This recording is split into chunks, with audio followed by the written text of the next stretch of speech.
یہ سورہ ابراہیم ہے. مالک کو پیار اتنا ہے، جگہ جگہ بھی ذکر کیا ہے قرآن پاک میں جناب ابراہیم کا، اور ایک پوری سورت کا نام بھی سورہ ابراہیم ہے. اتنی محبت ہے حضرت خلیل اللہ سے رب کریم کو. یہاں بھی دیکھیے حضرت ابراہیم سورہ ابراہیم میں دعا مانگتے ہیں. اب ذرا یہ دعا بھی دیکھیں کتنی معنی خیز ہے. فرماتے ہیں وَإِذْ قَالَ إِبْرَاهِيمُ رَبِّ اجْعَلْ هَٰذَا الْبَلَدَ آمِنًا. یاد کرو جب جناب ابراہیم علیہ السلام نے کہا اے اللہ اس شہر کو امن والا بنا دے. جناب ابراہیم علیہ السلام مکے میں نہیں رہتے تھے، پر دعائیں مکے کے لیے مانگ رہے ہیں. اے اللہ اس شہر کو امن والا. پوری دنیا کے مسلمانوں کو دعا کرنی چاہیے کہ اللہ مکے مدینے میں ہمیشہ امن ہی رہے، اللہ اسے امن والا بنا دے. ایک بات آپ کو عرض کروں، جس ملک میں امن نہیں ہوتا وہاں کچھ بھی نہیں ہوتا. جب تک امن نہ ہو نہ تجارتوں کا مزہ ہے نہ عبادتوں کا مزہ ہے. کام کاج بھی تبھی ہوتا ہے جب امن ہو. عبادت، ریاضت، تبلیغ، تعلیم تبھی ہوتی ہے جب امن ہو. یہ دیکھیے اللہ کے پیغمبر حضرت خلیل علیہ السلام قیام امن کی ضرورت کے بارے میں کس طرح بیان فرماتے ہیں. کہتے ہیں اے اللہ اس شہر کو امن والا بنا دے. جب تک امن نہیں ہوگا، جب تک اطمینان نہیں ہوگا، ٹھہراؤ نہیں ہوگا، سکون نہیں ہوگا، زندگی کیسے آگے بڑھے گی؟ اس لیے پوری دنیا کے مسلمانوں کو مل کے کوشش کرنی چاہیے کہ ہر مسلمان ملک کے اندر امن رہے.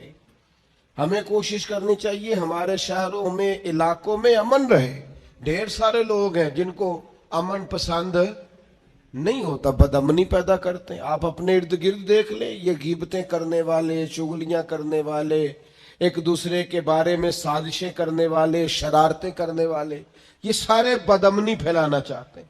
اور جناب ابراہیم کیا کہتے ہیں وَإِذْ قَالَ إِبْرَاهِيمُ رَبِّ اجْعَلْ هَٰذَا الْبَلَدَ آمِنًا. حضرت ابراہیم علیہ السلام نے عرض کیا اللہ اس شہر کو امن والا بنا دے. وَجْنُبْنِي وَبَنِيَّ أَن نَّعْبُدَ الْأَصْنَامَ. اللہ مجھے اور میرے بیٹوں کو بتوں کے پوجنے سے بچا لے. دنیا میں وہ بندہ بچ گیا جس کا عقیدہ محفوظ ہو گیا. سب سے زیادہ قیمتی خزانہ اس بندے کے پاس ہے جس کی اولاد کے عقیدے ٹھیک ہے، جو اسلام پر پختہ ہے. آج ملحد آگے ہیں، ملحد بے دین، جو ذہنوں میں سوال چھوڑتے ہیں معاذ اللہ، ہماری نئی نسل کو گمراہ کرنا چاہتے ہیں، دین سے دور کرنا چاہتے ہیں. اپنے بچوں کے قریب بیٹھا کرو، ان کی باتیں سنا کرو، ان کی سوچیں دیکھا کرو. تھوڑے دن پہلے ایک بچہ مجھے پوسٹ دکھانے لگا، کہنے لگا یہ دیکھیں ایک بندے نے پوسٹ کی ہے، کروڑوں اربوں روپیہ تم جانوروں کو قربان کرنے پہ لگا دیتے ہو، یہ غریبوں کو دے دو،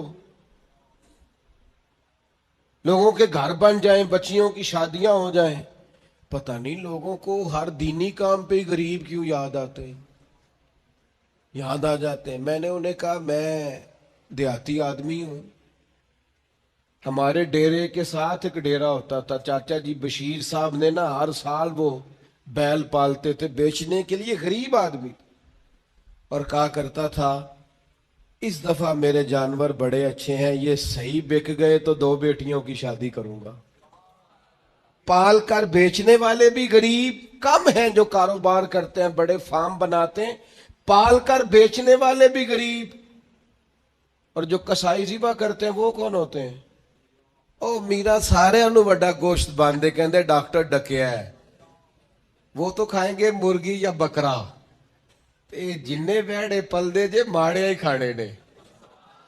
اس لیے یہ جو روغن خیال ہے نا، کہتے ہیں قربانی نہ کرو غریبوں کو دے دو، ان کو فکر نہ کرو، یہ غریبہ ہی کھانی ہے ساری. امیرہ نو تے بند دے سارے انو. جس سے پوچھو کہندے میں نو ڈاکٹر نے بند کیتا ہے.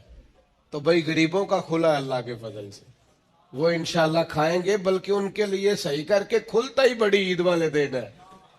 تو آپ ان کا بھی بند کرنا چاہتے ہیں.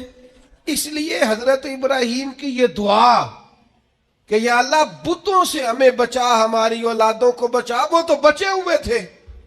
یہ دعا ہی ہماری تعلیم کے لیے. بچوں کی نگرانی کرو، ان کا خیال رکھو، یہ کسی بے دین بدعقیدہ کے پاس نہ جائے. ان کی زبانوں پہ جب بھی نام آئے یا خدا کا ذکر کریں یا مدینے والے پہ درود و سلام پڑھیں. یہ کبھی جناب ابو بکر کی بات کریں، یہ کبھی عمر کی بات کریں، یہ کبھی سیدنا عثمان کی کریں، یہ کبھی مولا علی کی کریں. یہ بار بار کہیں کیا بات رضا اس شمنستان کرم کی، زہرا ہے کلی جس میں حسن اور حسین پھول. بار بار بات کریں حضور کی اولاد. تو عزیز بھائی، حضرت ابراہیم نے دعا مانگی، یا اللہ مجھے بھی اور میری اولاد کو بھی بتوں سے بچا، برے لوگوں سے بچا، گندے عقیدے والوں سے بچا. پھر فرمائے ربی انہن اضللن کثیرا من الناس. یہ دیکھو بتوں کی بات ہو رہی ہے. لوگ کہتے ہیں فلاں کے پیچھے بڑے لگ گئے. حضرت ابراہیم تو کہہ رہے ہیں اللہ ان بتوں نے بڑے لوگوں کو گمراہ کر دیا ہے. گمراہی ویسے ہی جلدی دل کے اندر جگہ پکڑتی ہے، شیطانی باتیں ویسے ہی جلدی سمجھ میں آتی ہیں لوگوں. ڈھیر سارے ربی انہن اضللنا کثیرا من الناس. اے اللہ ان بتوں نے ایک بہت بڑی جماعت کو گمراہ کر دیا. تو جو بولتے نہیں تھے باطل، جو باطل بولتے نہیں تھے انہوں نے بڑے گمراہ کیے. تو جو بولنے والے ہیں وہ دیکھیں کتنوں کو گمراہ کریں گے. اس لیے حضرت اقبال بولے، کہنے لگے یہ دور بھی اپنے ابراہیم کی تلاش میں ہے، یہ دور اپنے ابراہیم کی تلاش میں ہے. صنم کدا ہے جہاں لا الہ الا اللہ. اور فرماتے ہیں بہار ہو کہ خزاں لا الہ الا اللہ. اگرچہ بت ہے جماعت کی آستینوں پہ، پر مجھے ہے حکم ازاں لا الہ الا اللہ. ہم یہ گواہی دیتے رہیں گے اللہ کی توحید. کثیر لوگوں کو انہوں نے گمراہ کر دیا. ایک اور ذرا انوکھا انداز دیکھیے جناب ابراہیم کا. فرماتے ہیں فمن تابعنی فانہ منی. یا اللہ جو میری پیروی کرے وہ تو میرا ہے. تو اے کلیم جو آپ کی پیروی نہ کرے. انداز دیکھیے، فمن تابعنی فانہ منی، جو میری پیروی کرے مالک وہ میرا ہے. ومن عصانی فانک غفور الرحیم. اور اللہ جو میری نافرمانی کرے نا، ابراہیم اس کے ساتھ کیا کریں جو آپ کا نافرمان ہے. فرمایا فانک غفور الرحیم، بے شک تو بڑا بخشنے والا، معاف کرنے والا ہے. جو فرما برداری کرے وہ تو میرا ہے، اور مالک جو نافرمانی کرے تو بڑا مہربان ہے، تو معاف کرنے والا ہے. نبی پاک صلی اللہ تعالی علیہ وسلم نے ارشاد فرمایا کہ میں ملت ابراہیم پہ ہوں. حضرت ابراہیم علیہ السلام کے سیرت کو، سوانے کو، ان کی زندگی کے واقعات کو قرآن مجید نے متعدد مقامات پہ بیان کیا ہے. انبیاء کرام علیہ السلام 1,24,000 کم و بیش ہوئے، لیکن دین اسلام میں نبی پاک علیہ السلام کی امت میں جو مقام حضرت ابراہیم کا ہے وہ بس انہی کا ہے. ان کی زندگی ایک بڑی خوبصورت، بڑی منفرد اور مسلمانوں کے لیے بڑی اسوہ نور دینے والی زندگی ہے. نبی پاک صلی اللہ علیہ وسلم نے فرمایا میں اپنے باپ حضرت ابراہیم کی دعا بن کے دنیا میں آیا ہوں. اور پھر محبوب پاک سید عالم صلی اللہ تعالی علیہ وسلم نے اپنی امت میں بھی جناب ابراہیم کے طریقے کو جاری رکھا. صحابہ نے قربانی کے بارے میں حضور سے پوچھا ما ہذہ الاضحیہ، یا رسول اللہ صلی اللہ علیہ وسلم یہ قربانی کیا ہے؟ تو فرمایا سنت ابیکم ابراہیم، یہ تمہارے باپ حضرت ابراہیم کا طریقہ ہے. یہ تمہارے باپ حضرت، حالانکہ قربانی نبی پاک صلی اللہ علیہ وسلم کا بھی طریقہ ہے، لیکن فرمایا تمہارے باپ حضرت ابراہیم، حضرت ابراہیم کے ذکر کو باقی رکھا۔ اللہم صلی علی محمد وعلی آل محمد کما صلیت علی ابراہیم وعلی آل ابراہیم، ان کے تذکرے کو باقی رکھا دین کے اندر۔ حضرت ابراہیم بڑی امتیازی شان والے نبی ہیں، بڑی امتیازی شان والے۔ رب کریم کا وہ دوست جس نے کوئی چیز بچا کے نہیں رکھی، ہر شے ہی اپنے رب کی بارگاہ میں پیش کر دی۔ چند چیزوں سے انسان کو بڑا پیار ہوتا ہے، گھر اسے بڑا پیارا ہوتا ہے۔ وہ بڑا خوبصورت ہوٹل، 5 اسٹار ہوٹل میں رہا، وہ اسلام آباد گیا، کسی سفر پہ گیا تو بڑے اعلیٰ قسم کے اس کو کھانے ملے، بڑی چیزیں ملی، لیکن کبھی دائیں کروٹ کبھی بائیں کروٹ۔ تو ساتھ بیڈ پہ دوست تھا تو اس نے کہا صاحب سو جاؤ، تو اس نے کہا یار جو مزہ اپنے گھر میں سونے کا ہے وہ کسی اور جگہ تھوڑی ہے۔ گھر بڑا پیارا ہوتا ہے، انسان کو لگاؤ ہوتا ہے، جس بے تکلفی سے، سکون سے، آرام سے انسان اپنے گھر میں وقت بتاتا ہے، کہیں اور مشکل ہو جاتا ہے۔ دوسرا، انسان کو اولاد بڑی پیاری ہوتی ہے، بڑی عجیب شے، نہ ہو تب بھی بڑا دکھ ہے، اور ہونے کے بعد بھی اس کی بڑی آزمائشیں ہیں۔ یہ بڑی ایک میٹھی چیز ہے۔ اولاد ایک بڑا عجیب سا میوہ ہے، پتہ نہیں یہ کس انجیکشن کا نام ہے کہ چھاتی پر چڑھ جائے تو اللہ سکون عطا فرما دیتا ہے، پتہ نہیں کس ٹھنڈی دولت کا نام رب کریم نے اولاد رکھا ہے۔ بڑی پیاری ہوتی ہے اولاد۔ پھر تیسری چیز، انسان کی اپنی جان ہے، اور یہ اتنی قیمتی شے ہے کہ اللہ کریم نے فرمایا کہ اگر تیری گردن پہ کوئی آدمی پستول رکھ کے، تلوار تیرے گلے پہ رکھ کے کہے نہ کہ رب کا انکار کر دے ورنہ مار دوں گا، تو فرمایا وقتی طور پہ میری ذات کا انکار کر پر جان بچا جا۔ اگر تم مرنے کے قریب ہو گیا ہے اور حرام شے کھائے بغیر تو بچ نہیں سکتا، مر جائے گا، تو فرمایا چل تو اس طرح کر، حرام کھا کے جان بچا، پر جان بچانا فرض ہے، ضروری ہے۔ وطن بڑا پیارا، اولاد بڑی پیاری، جان بڑی پیاری، پر حضرت ابراہیم سے رب کریم نے فرمایا چل ابراہیم کوئی چیز دے، تو کہا یا اللہ تینوں ہی تیرے نام پہ قربان کرتا ہوں، تیری ہوئی ساری، ہر شے تیری۔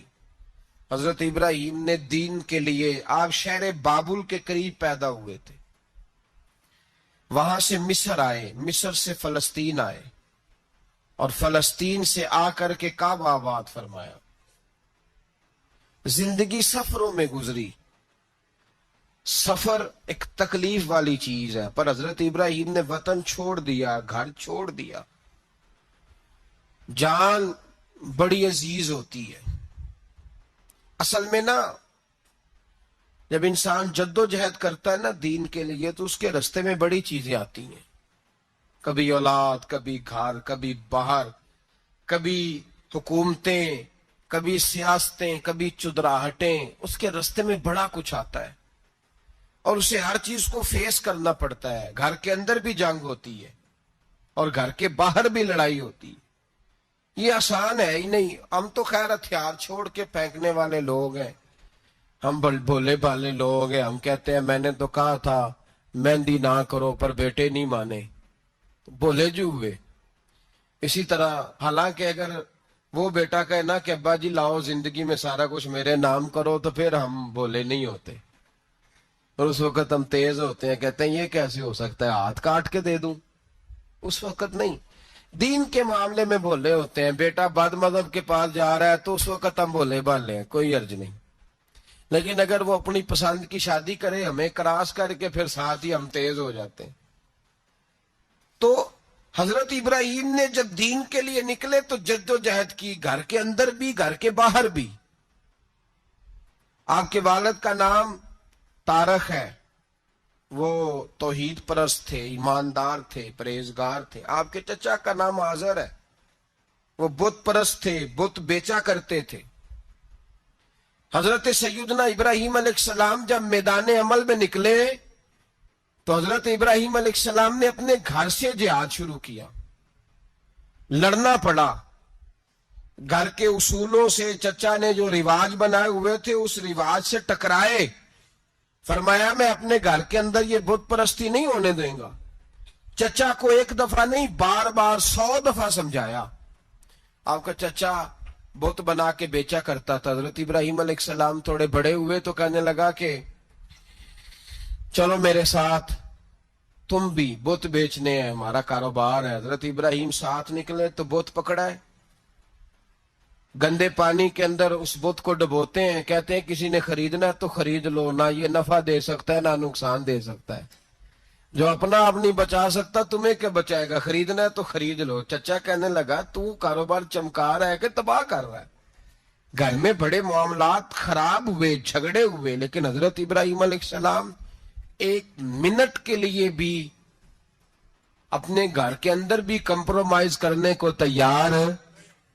یہ تھوڑا مشکل میں نے پہلو چھیڑ دیا ہے, یہ تھوڑا مشکل پہلو چھیڑ دیا ہے. بڑا سمجھدار آدمی ہے پر بیوی سے پردہ نہیں کرا سکتا. سیانا ہے, پنچایت کا بندہ ہے, جو اس سے آپ کہیں گے وہ بات یہ سنائے گا, لیکن کہتا نہیں جی میں نے کوشش کر لی ہے. کس قسم کی کوشش ہے صاحب, یہ کیسے ہو گیا؟ حضرت ابراہیم علیہ السلام نے گھر کے اندر سے فرمایا نہیں کرنے دوں گا. گھر کے اندر بھی ٹکرائے. فرمایا تم جو بھی ہو پاش پاش کیا چچا کے اصولوں کو, اور باہر جب نکلے تو صرف علاقے کے چیئرمین سے نہیں ٹکرائے, ایم پی ایم این اے وزیر مشیر سے نہیں ٹکرائے. سپر پاور نمرود دنیا کا واحد حکمران تھا اس وقت, دوسرا کوئی حکمران ہی نہیں تھا. اکیلے حکمران سے جا کر ٹکرائے. کوئی ساتھ فوج نہیں تھی, کوئی ساتھ ان کے طاقت بظاہر دنیا داری کی کوئی نہیں تھی, پر حضرت ابراہیم جا کے ٹکرائے. اور میرے رسول پاک صلی اللہ علیہ وسلم نے سند بیان کی. فرمایا افضل الجہاد کلمت الحق عند سلطان الجابر. فرمایا سب سے افضل جہاد یہ ہے کہ تو ظالم بادشاہ کے سامنے کھڑے ہو کے حق بات بیان کر دے. یہ سب سے بڑا جہاد ہے, یہ سب سے افضل الجہاد کلمت الحق عند سلطان الجابر, سب سے بڑا جہاد. حضرت ابراہیم کھڑے ہو گئے, سپر پاور سے ٹکرائے. یہاں ہم لوگ حکمتوں کا شکار ہیں, دیکھیں گے, کریں گے, سوچیں گے, اور مولوی صاحب کو ویسے کہتے ہیں آپ پرہیز کریں سیاسی باتوں سے. بھئی اللہ کے ہر نبی نے جا کے وقت کے ظالم حکمران کو لتاڑا ہے, للکارا ہے. یہ تو مشن انبیاء ہے. حضرت سیدنا ابراہیم علیہ السلام نے جو اس کو جا کے کہا کہ تو جھوٹ بولتا ہے, تو جھوٹا ہے, تو خدائی کا دعویٰ کرتا ہے, تو بہت بڑا ظالم ہے. اور قرآن مجید نے اس ساری بات کو بیان فرمایا. حضرت ابراہیم علیہ السلام سے کہنے لگا میں رب ہوں. تو آپ نے فرمایا میرا رب تو وہ ہے جو زندہ کرتا اور مارتا ہے. تو پھر آپ حق بات بیان کریں گے تو اللہ مارے گا کہ بندہ مارے گا؟ کچھ بھی نہیں ہوتا, کیونکہ زندگی موت کس کے ہاتھ میں ہے؟ اللہ کے ہاتھ میں. زندگی موت اللہ, کچھ بھی نہیں ہوتا. انسان صحیح سمت کا تعین کرے اور صحیح چلے. حضرت علی شیر خدا سے کسی نے کہا تھا کہ آپ کے بڑی دشمنی ہے, کوئی محافظ رکھ لیں. آپ فرمانے لگے موت خود بہت بڑی محافظ ہے, وقت سے پہلے آتی ہی نہیں. بڑی محافظ ہے, وقت سے پہلے. علامہ نورانی رحمت اللہ تعالیٰ علیہ کراچی جیسے شہر میں رہا کرتے تھے, جہاں گام گام پہ خطرہ تھا. لوگوں نے کہا حضرت اتنے بڑے لیڈر ہو, آپ کی جماعت کی 62 سیٹیں ہوئی قومی اسمبلی میں, ایک ایسا وقت بھی آیا تو کوئی ایک آدمی بندوق والا. آپ فرمانے لگے مجھے ضرورت ہی نہیں, اس لیے کہ جس خدا رسول کے لیے میں نکلا ہوں وہ خود ہی حفاظت کرنے والے ہیں, ضرورت نہیں ان چیزوں. تو بھائی حضرت ابراہیم ٹکرائے, اور آپ کا انداز کیا ہے؟ جا کے کہا کہ تو نہیں, خدا وہ ہے جو زندہ کرتا. اور اس نے ایک بیوقوفوں جیسی دلیل دی. ایک آدمی کو کل پھانسی دینی تھی تو اس کو بلایا, کہنے لگا تجھے کب پھانسی ہے؟ اس نے کہا کل. کہنے لگا جا تجھے ذات کیا زندگی دی.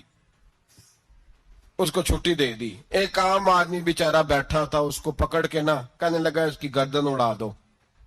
کہنے لگا دیکھ لو میں بھی زندہ کرتا اور مارتا ہوں, وہ جو کل مرنے والا تھا میں نے زندہ کر دیا ہے, اور جس کو پتہ ہی نہیں تھا کہ میں نے مرنا ہے اسے پکڑ کے میں نے مار دیا ہے. یہ بیوقوفوں جیسی دلیل ہے. حضرت سیدنا ابراہیم علیہ السلام چاہتے تو اسی وقت دلیل توڑ دیتے کہ تو کیا بیوقوفوں جیسی بات کر رہا ہے, اگر تو زندگی دیتا ہے تو مرے ہوئے میں جان ڈال کے دے جس کو تو نے مارا ہے. لیکن حضرت ابراہیم نے دیکھا کہ بیوقوف ہے, بیوقوفوں سے بحث نہیں ہوتی, دلیل بدل لی جاتی ہے, ان کی عقل کے مطابق بات کی جاتی ہے. حضرت ابراہیم فرمانے لگے میرا رب وہ ہے جو سورج مشرق سے نکالتا ہے اور مغرب میں غروب کرتا ہے. تو اگر رب ہے تو تو مغرب سے نکال کے مشرق میں غروب کر. فبہت الذی کفر, کافر لاجواب ہو گیا, اس کے پاس اس چیز کا کوئی جواب نہیں تھا. علامہ اسماعیل حقی نے خوبصورت فقرہ لکھا ہے, خوبصورت, جان ڈال دی ایک جملہ کہہ کے. حضرت سیدنا علامہ اسماعیل حقی رحمت اللہ علیہ فرمانے لگے چونکہ نمرود بیوقوفوں جیسی باتیں کر رہا تھا, اگر وہ یہ کہہ دیتا نا کہ میں سورج کو نکالتا ہوں مشرق سے, میں غروب کرتا ہوں معاذ اللہ مغرب میں نکالتا ہوں, تو آپ اپنے رب سے کہیے کہ وہ مغرب سے نکال کے مشرق میں غروب کرے. علامہ اسماعیل حقی فرماتے ہیں رب کریم کی آواز قدرت تھی, مالک حضرت ابراہیم علیہ السلام کے اس, اگر وہ کہہ دیتا اور حضرت ابراہیم دعا کر دیتے تو رب کریم نے فرشتوں کو تیار بٹھایا ہوا تھا. فرمایا اگر یہ کہہ دے میرے خلیل سے کہ سورج مغرب سے نکال کے مشرق میں غروب کرنا ہے تو تیار رہنا, جس طرح خلیل کہیں گے ویسے ہی کر دیں گے. واتخذ اللہ ابراہیم خلیلا, ابراہیم ہمارا دوست جو ہوا, جیسے کہے گا ویسے کر دیں گے. حضرت سیدنا ابراہیم علیہ السلام کی باتوں کا جب جواب نہ دے سکا, دلیل نہیں بندہ دیتا, پھر لڑائی کرتا ہے, پھر جھوٹے موٹے اعتراض کرتا ہے. دلیل ختم ہوتی ہے تو لوگ ذاتیات میں اترتے ہیں, کہتے ہیں یہ کھانستا صحیح نہیں, دیکھتا صحیح نہیں. دلیل ختم, اب ذاتیات پہ اترے, کہنے لگے مجھے پتہ چلا ہے کہ یہ فلانی جگہ گیا تھا تو وہاں جا کے اس نے اس طرح کیا ہے. پھر لوگ ذاتیات پہ اترتے ہیں, جب دلیل کا جواب دلیل سے نہیں دے پاتے پھر ذاتیات پر اتر کر حملے کرتے ہیں. حضرت ابراہیم کے دلائل کا جواب نمرود نہ دے سکا تو کہنے لگا کہ اس کو آگ میں ڈال دو. قوم گئی ہوئی تھی ساری, آپ نے بات سنی ہوئی ہے, میں نے صرف اشارہ دینا ہے, میلے پہ. تو حضرت سیدنا ابراہیم علیہ السلام نے سارے بت توڑ دیے, کلاڑا بڑے بت کی گردن پہ رکھا. واپس آئے, کہنے لگے بت کس نے توڑے ہیں؟ تو فرمایا اس سے پوچھو جس کی گردن پہ کلاڑا ہے. کہنے لگے یہ تو بول ہی نہیں سکتا. تو فرمانے لگے بڑے بیوقوف ہو, جو بولتا ہی نہیں, سنتا ہی نہیں, اپنا آپ نہیں بچا سکتا, اس کی پوجا کرتے ہو. کہنے لگے پکڑو, دلیلیں ختم ہو گئی, اس کو آگ میں ڈالو.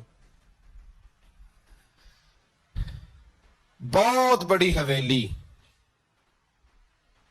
45 فٹ مربع پہ مشتمل ایک حویلی بنائی گئی اور 45 فٹ اونچی. مختلف روایات, علامہ اسماعیل حقی کہتے ہیں کہ 3 مہینے تک نمرود نے کہا کہ اس کے اندر لکڑیاں ڈالو. لوگ پوچھنے لگے کتنی دنیا جلانی ہے؟ کہنے لگا بندہ تو ایک جلانا ہے, پر بندہ بڑا تگڑا ہے, ایک بندہ. 3 مہینے لکڑیاں ڈالی گئیں. اور لوگوں کی جو تہمات ہوتی ہیں نا وہ بڑی عجیب ہوتی ہیں. تہمات میں نے بڑی تفصیل سے رمضان المبارک میں گفتگو کی تھی. بدشگونی, تہمات لوگ لیتے ہیں. اس وقت بھی لوگ تہمات کا شکار ہو گئے. عقیدہ بگڑ جاتا ہے تو وہ عجیب و غریب باتیں کرنے لگتا ہے. تہمات کا شکار ہو گئے. بیبیاں نظر مانتی, میں بیمار ہوں, اگر صحیح ہو گئی تو اتنے من لکڑی دوں گی حضرت ابراہیم کی آگ جلانے کے لیے. ایک عورت لے کے جا رہی ہے لکڑیاں, تو ایک نیک دل آدمی نے اس سے پوچھا کہاں جا رہی ہو؟ کہنے لگی میں نے منت مانی تھی تو حضرت ابراہیم علیہ السلام کو معاذ اللہ جلانے کے لیے لکڑیاں لے کے جا رہی ہوں. تو وہ رب کریم کے بندے کہنے لگے تو ڈھونڈتی رہے گی, تجھے وہ جگہ ملے گی نہیں. وہ بی بی کئی مہینے گھومتی رہی, جگہ ہی نہیں ملی جہاں لکڑیاں ڈالنی. ماری گئی. توہمات کا شکار ہوئے بہت سارے لوگ، توہمات کا۔ بھائی توہمات دین کے اندر منع ہے، توہمات دین میں کوئی نظر ماننا، کوئی کسی بزرگ کے مزار پہ جا کے صالح ثواب کے لیے کوئی چیز ماننا، یہ تو درست ہوا، لیکن غیر شرعی نظریں مان لینا کہ میں آگ کے گرد چکر لگاؤں گا، میں جناب وہاں جا کے یہ والا تماشا کروں گا، میں دھاگا باندھوں گا، میں رسا کاٹوں گا، میں وہاں گندے ہو سے پانی پیوں گا، ان کی شریعت اجازت، یہ توہمات ہیں، بدشگونی ہے، دین میں ان کی کوئی گنجائش ہے۔ آپ نظر ماننے سے پہلے بھی کسی عالم سے رابطہ کریں کہ میں منت مانگنے لگا ہوں تو کیسے ماننی چاہیے، اس کا طریقہ پوچھیں۔ ایسے ہی غلط چیز کی منت تھوڑی مان لی جائے گی۔ بہرحال آمدام برسر مطلب حضرت ابراہیم کے لیے آگ جلائی گئی، 45 فٹ اونچی آگ ہے، پرندہ بھی اوپر سے گزرتا ہے تو نیچے گر جاتا ہے جل کے، اتنے دن لگا کے آگ جلائی گئی۔ اب حضرت ابراہیم کو جلایا جانے لگا ہے۔ یہاں تو موجیں ہیں نا، جو کسی ادارے کا سربراہ ہے اس کے لیے موج ہے، کسی جگہ آفیسر بن گیا تو موج ہے، پیر صاحب کے لیے موج ہے، علامہ صاحب کے لیے موج ہے، خطیب صاحب کے لیے موج ہے۔ جلنا کس کو پڑتا ہے؟ علی کوئی نہیں رہا اللہ، ماشاء اللہ وہ لوگ گزر گئے جو تکلیفیں سہ کے کام کرتے تھے، گزر گیا زمانہ۔ حضرت سیدنا ابراہیم علیہ السلام کو جلایا جانے لگا ہے تو اب اتنی بڑی آگ ہے تو ڈالے کیسے؟ شیطان نے تجویز دی کہ منجنیق بناؤ، منجنیق، بڑے بڑے بانس باندھ کے ان کے نیچے رسا باندھو۔ وہ جس طرح جھولنے کے لیے جھولا بنایا جاتا ہے، اس طرح ایک منجنیق پرانے زمانے میں اس میں پتھر رکھ کے پھینکے جاتے تھے دشمنوں پہ، وہ منجنیق بنائی گئی کہ اتنی دور سے حضرت ابراہیم کو پھینکیں گے۔ ہاتھ حضرت ابراہیم کے باندھ دیے، پاؤں مبارک باندھ دیے، پوری زمین پہ ایک نام لینے والا خدا کا، اور اس کو آج رسیوں میں جکڑا ہوا ہے۔ جب پھینکا جانے لگا نا آگ میں تو حوریں رونے لگی، فرشتے تڑپنے لگے، اے اللہ یہ کیا ہونے لگا ہے؟ ایک تیرا خلیل اور وہ بھی آگ میں۔ فرمایا جاؤ جا کے اس سے کہو اگر تمہاری مدد لیتا ہے تو اسے بچاؤ۔ ہوا کا فرشتہ آیا، کہا ابراہیم اگر تو کہے۔ او بھائی ان چیزوں کو کہانی سمجھ کے نہ سنا کریں، یہ داستان نہیں، یہ وہ طریقے ہیں جو ہمارے رسول نے ہمیں اپنانے کا حکم ارشاد فرمایا ہے۔ جو عقیدے، یہ وہ نظریات ہے جو ہمیں اوڑھنے کو کہا گیا، اپنے رب کریم کی رضا پہ راضی رہنے کے یہ وہ خوبصورت مواقع ہیں صوفیاء نے جن کو بنا کر سمجھا کر ہم تک پہنچایا ہے۔ یہ ہے اہل طریقت کی باتیں، وہ کہتے ہیں یار جس حال میں رکھے راضی رہنا ہے۔ حضرت ابراہیم علیہ السلام کو پھینکا جا رہا ہے، فرشتہ آیا، اے اللہ کے خلیل اگر حکم دو تو اتنی ہوا چلاؤں کہ نمرودی جل جائیں سارے، آگ ان پہ پھینک دی جائے۔ آپ نے فرمایا تو جا، تجھ سے مجھے کوئی کام نہیں۔ تھوڑی دیر کے بعد پانی کا فرشتہ آیا، کہا حضور اتنی بارش برساؤں گا کہ آگ بجھ جائے گی۔ فرمایا تو جا، تجھ سے کوئی کام نہیں۔ اب جب منجنیق میں رکھ دیے گئے، آگ میں جانے کا لمحہ ہے، تیاری ہے، حضرت جبریل امین حاضر خدمت ہوئے، کہا ابراہیم کوئی حاجت؟ فرمایا تجھ سے کوئی نہیں۔ کہا چلو مجھ سے نہیں تو رب کریم سے ہی بات کر لو، مجھے پتا ہے میں چھوٹا ہوں، آپ مجھ سے مدد کیوں لوگے، رب کریم سے ہی بات کر لیں۔ تو حضرت ابراہیم کہنے لگے جبریل یہ بتا رب کو نہیں پتا اس کا خلیل کس حال میں ہے؟ اسے نہیں پتا میں کس حال میں ہوں، میرے ہاتھ بندے ہیں، پیر بندے ہیں آگ میں، اسے نہیں پتا؟ بتایا تو اسے جاتا ہے جسے خبر نہ ہو، تو اگر اسے پتا ہے تو اگر وہ جلانے پہ راضی ہے تو میں بھی جلنے کو تیار ہوں، میں تیار ہوں، میں تیار ہوں۔ اسے کہو ٹھیک ہے۔ حضرت سیدنا ابراہیم علیہ السلام کو منجنیق میں ڈال کے جو پھینکا آگ میں، یا نار کونی بردم و سلاما علی ابراہیم، اللہ نے فرمایا اے آگ میرے ابراہیم پہ ٹھنڈی بھی ہو جا اور سلامتی والی بھی ہو جا۔ حضرت ابراہیم کو دو فرشتوں نے بٹھا دیا زمین پہ، پھول کھلے ہیں، کونپلیں مہک رہی ہیں، کلیاں خوشبو دے رہی ہیں۔ حضرت ابراہیم نے سر سجدے میں رکھ دیا، سبحان اللہ والحمد للہ ولا الہ الا اللہ واللہ اکبر۔ حضرت ابراہیم اللہ کی تسبیح پڑھنے لگے، رب کریم کا شکر بجا لانے لگے.